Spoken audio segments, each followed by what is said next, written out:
Reini un Jāni vieno ne tikai patika uz biatlonu un slēpošanu.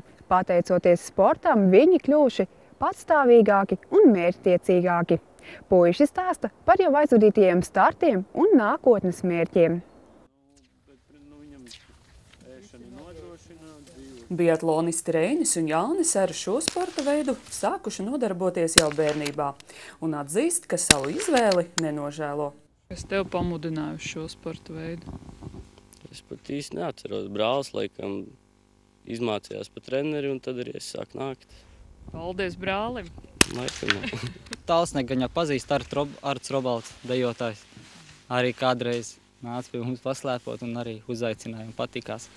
Sanāk, viņš tev uzaicināja, viņš pats vairs nav, bet tu paliki. Mums sanāca tā, ka es arī nodaros ar sporta dejām. Viņš man uzaicināja uz biatlonu un es viņu uzaicināju uz dejošanu. Tā mēs samainījāmies. Reinim aiz muguras junioru pasaules čempionāts biatlonā, kurā gājis kā pa kalniem, gan tiešā, gan arī pārnestā nozīmē. Sacensības notika augstkalnē. Kā visiem sportistiem tas ir ļoti grūti. Kalnos ir ļoti grūti elpot un ir vajadzīga aklimatizācija. Bet tā kā bija pēdējā brīdī aizbraucām, tad nepaspējām aklimatizēties. Nebija tās iekšējās sajūtas vēl apradušas. Ķermenis iekšējais nebija. Iebraucot šautot, piemēram, viss ķermenis trīcēja. Ārējais bija sagatavojies jau ļoti labi. Es biju jau uz 2 iepriekšējiem čempionātiem, kas bija pagājušajā gadā Somijā un aizpagājušajā gadā Čehijā. Jā, šitas ir bijis visgrūtākais, tieši tāpēc, ka tas atradās augstkalnē. Dzīvojām mēs 1800 virs jūras līmeni un pati trase atradās 1500. Sprintā 76. no aptuveni 100 dalībniekiem. Iedzīšanā nesanāca kvalificēties, bet individuālajos startos palicis 69. Nākamsvētdien jādodas uz Itāliju, kur paredzēti starti distanču slēpošanā pieaugušo kategorijā. Ir lieta atkal, ka ir jābrauc atpakaļ augstkalnē, bet šoreiz ne tik augstu, šoreiz tikai kilometrs. Bet kā citi daudz saka, otrā reize esot vieglāk. Tāpēc es esmu bijis tikai jau pagājuši varbūt 2 nedēļas tikai. Tagad cerams, ka būs labāk. Sportists atzīst, ka atbildīgās reizēs pieviļ nevis tieši tehnikas meistarība, bet gan psiholoģiskais aspekts. Nenostrādā līdz galām visas nianses, kāds vajadzētu. Tas pašs šautuvēt un nekoncentrējies līdz maksimumam. Vai varbūt pa daudz koncentrējies? Vai arī pa daudz. Iebraucot šautuvēt, tu domā kaut ko citu, bet kad nogulies, tad jau domas mainās. Latvijas reitingos Reinis biatlonā ir top 4-niekā, taču pats ar humoru atzīst, ka vairāk jau vienkārši nav. Bet slēpošanā 10-niekā.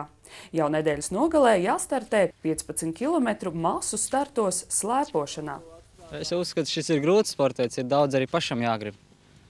Nevar, to nav brīvā laika daudz, tev ir jāvelt visu sportam.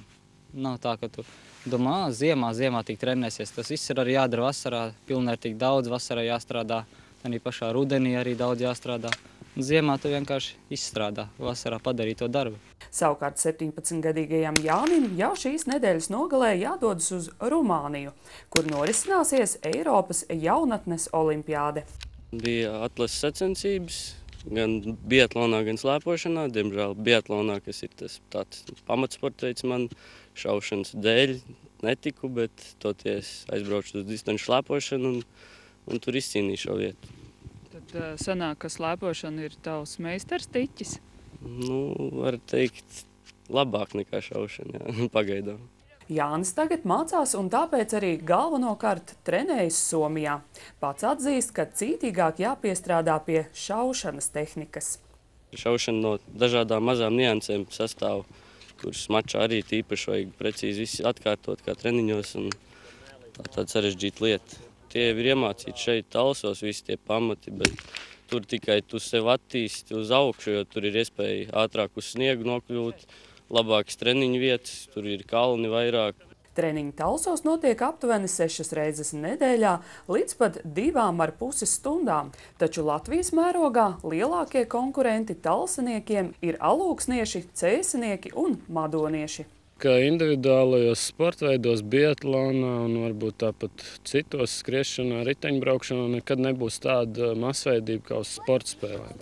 Bet mums tas uzdevums ir atrast tos, kuri grib ar šādu sporta veidu, kuriem ir izturība un ir vēlme strādāt, ir jābūt vēlmei pacietīgi un ilgstoši trenēties, strādāt. Arī paši puiši vērtē, ka pamazām tomēr arī aug jaunā maiņa, kuri nākotnē varētu kļūt par labiem sportistiem, lai turpinātu nest talsinieku vārdu arī plašākā mērogā. Dace Mieriņa, Kaspars Zvirgzdiņš, Talsu televīzija.